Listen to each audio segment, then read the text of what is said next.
N'Golo Kante has got an injury that he's carried all week, so we're going to assess that over the next 24 hours as to whether he's fit. Rudiger's not fit yet, hopefully for next week. Who am I missing? I think that's the only changes from where we were last week. Did Pedro miss the training on Tuesday? Yes, only because we had, as we know, a busy week and 3 games, of which Pedro contributed a lot physically and had a couple of small aches that were nothing but as a precaution to take him out of a couple of days, and he's trained the last 2 days. So, if you were a betting man, would you put odds on whether or not it's going to be okay for Kante? I'm not a betting man. And Callum Hudson-Odoi is still after the international break. Yes, yeah. Callum's he's training, he's looking bright and sharp, but we're in the zone now where it's more about protecting him, getting condition and fitness, particularly in the area of the injury. Obviously, he's had quite a long time out. Same as Rudiger slightly. I think you have to be a bit careful. The international break comes at quite a good time for us on both of those terms, and with Reece James. They're all in a position where I hope 2 or 3 weeks of strong training puts them right in the frame to be back in the squad and available. No surprises off the back of the Callum fitness question. I'll ask you whether there's any update on his contract situation. No update at all, and I've sort of laid my cards on the table a while ago with it, and it's between him and the club at the minute. Any more out before the end of the transfer window internationally, do you think, of this upper cost? We'll see. Nothing is clear at the moment. They are all our players, and I'm happy with the squad. And as it stands, no. So we need players. We can't bring players in. We know that it's summer, neither in January, so we have to be careful where we are with the squad. And I'm very pleased with it as it is. Norwich, obviously, far too soon to call it a must-win game. But how important is it to go there and get a good result? Yeah, I mean, as important as all of them. Everyone was talking Leicester up in that way last week. This is the Premier League. You can't disrespect any team to say it's must win or we'll turn up to win, because every game's very difficult. We want to win it, of course. We must remain confident because our performances have been good in major parts of games. So we go to Norwich wanting to win the game, but also very respectful of a team that were on the wrong side of a defeat that wasn't the story of the game against Liverpool, and play very well against Newcastle. And I know them very well from the Championship last year, which is helpful in preparation, but also makes me aware of the dangers.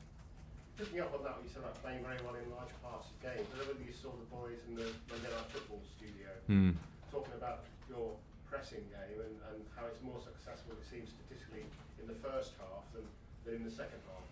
Are you aware of that? Do you agree with that? And if so, what can you do about it? I was clear with the players, and I think the performance spoke for itself. The first half was fantastic.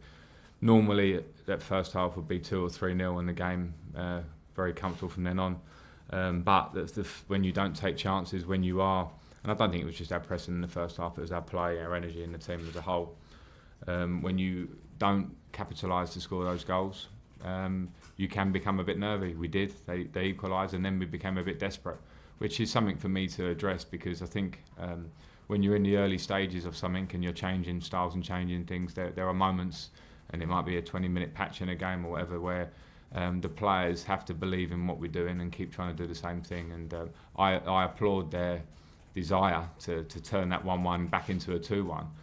But we've got a few things wrong in the game for sure, and that will be part of the process, and I've addressed it. John? What's Kante's injury? Ankle. Yeah, so it's an ankle sprain. I was just to say, you know Norwich pretty well. You must be impressed with how they started the season. And it should be an open game tomorrow, and they won't be afraid to have a go at you. No, they had their style.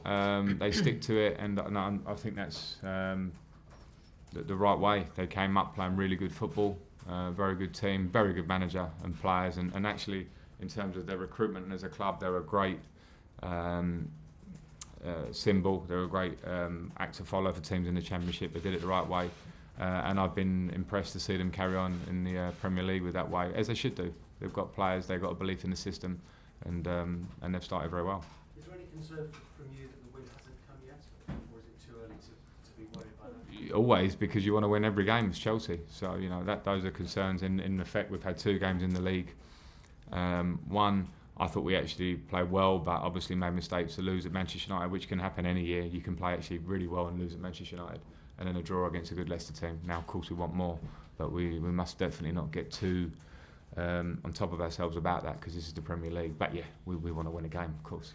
And from what you've seen from the Premier League, again, I know it's early, do you still think we're looking at two teams who can win the Premier League, or is it a bit more open than that? No, I don't think so. It's obvious to all of us that those two teams were clearly ahead of everyone else last year. Rightly so, the points tallies, the way they played. But you can't write off all the other teams at the moment. This league is too competitive. So I don't think it's a two-horse race now. And also, do you have to look over your shoulder the other way as well? Could other sides now break into the top six, do you think? Yeah, I think that's been the change I've seen in the Premier League in recent years has been that fact. It's been the fact that it's more competitive to try and get in the top four, and then it's more competitive behind that to try and get into the top six and into European places. You've seen that with the rise of the Wolves and the Leicesters, and the investments of these teams that have invested sometimes hundreds of millions of pounds to try and bridge that gap. So of course everybody has to be aware of the competition around them. Makes your job tougher. Yeah, I think so. But you know, that is what it is. We're in the most competitive league in the world, and the job is tough on many levels. But everyone has a tough job in this league, whether you are, you know, Pep Guardiola expected to win every week and win titles every year, or whether you're a manager of a team that is you know, expected or hopeful to just stay up. We all have our own issues. Vi. Frank, you spoke after the Leicester game about needing to have another way of winning if things aren't going your way. Have you had time training this week to kind of work on a plan B or a plan C ahead of this game against Norwich? Yeah, we work all the time on different scenarios and how we play to try and win games. And it wasn't so much as the style of play thing. I mentioned personality after that, and I didn't want to mention it in the wrong way, because I'm not talking about a lack of personality. I'm just talking about managing a game, and sometimes that takes a bit of voice on the pitch, a bit of organisation, and we probably lacked that to a degree. But as I say, I think it was something that we all can learn from, and yeah, we've worked hard this week, so we'll be ready come tomorrow. And just a question on Mason, how well do you think he's handled the pressure of playing in the first team, and will his tenacity and his creativity be important from the off against Norwich? Well, he's handled it brilliantly, and I know he would. It's not easy to be sort of thrown into the Premier League and the attention that comes with it in its early stages for Mason, obviously, but in terms of a character to deal with that, he's right up there. He's got the hunger, he's got the desire, he's also got the humility. So I was never concerned with that, but he will have to keep dealing with it. If he performs like he did last week, if he performs as he has done at the start of the season, then he's going to be a big player for us, and with that comes a lot of attention and things he will have to deal with. At the back on the left. After you, Frank. Just a quick question on Fernando Torres. Obviously, he announced his retirement from football today. Striking, you know very well, of course, with fan days here. Fantastic in his prime, of course. Just your reflection on his career as a whole. Yeah, a fantastic career, as you said, and also a really good man, a good friend. We were still in touch, and he was in touch when I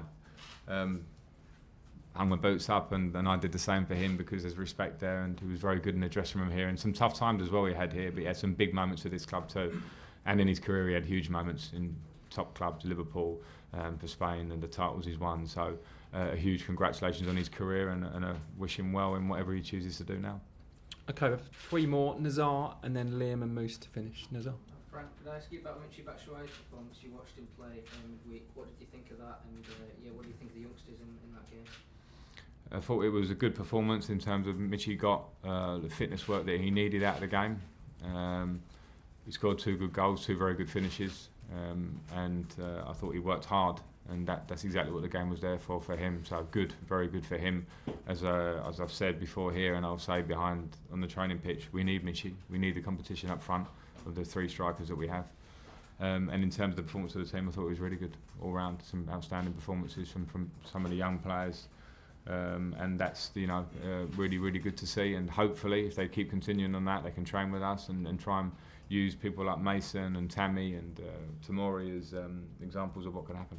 Is that position need competition, the striking position, like a lot of competition right now in that role? Yeah, and as I said before, if we'd have been more clinical in front of goal in these last 3 games, I think we would have possibly had 3 wins, including the Super Cup, because we've been the better team in big parts of those games. So the competition is there. That's the challenge for us, and that's the challenge for the strikers. And it's not just them. We can score from different areas of the pitch. But of course you do look for your strikers in those moments, and I've got no problems with them. Their attitudes, how they're training, and competition is good. Someone needs to come to the front, hopefully. Okay, Liam and then Moose to finish. Leaving aside the results for a moment, in terms of performances, how close do you think Chelsea are to playing the way you want to see them play? Well, we've shown some really good bits, as you say, really good parts of games, and we've still got work to do, and we're not where we want to be. And I think it would be impossible to say that after 3 games into the season. It's not easy with pre-season, with players coming back late, to try and change everything in one go. You can't. You just have to work hard and try and keep delivering messages throughout. So we'll get better, and the good signs are good, but we also know that there's a lot to improve on. So we're not there yet. Moose? You were going on about being more clinical in front of goal. You play with one of the best strikers this club's ever seen. Your strikers at the moment, how are you getting into them that they need to be more clinical in front of goals to win your games? Well, they're aware of that. So we work hard on the training ground as a team to create, and and also with the strikers or with the attacking players to finish. You know, I used to love practicing my finishing in training. It's what I felt made me lucky at the weekend, or gave me the edge in front of goal. So what I have got is great attitudes in the free strikers particularly, but other players in the team always want to stay out, always want to work harder. And the reality is that sometimes moments come, or periods where the things don't quite go for you. Tammy's goal goes in off the post at Manchester United. Different story in that game and different story for him.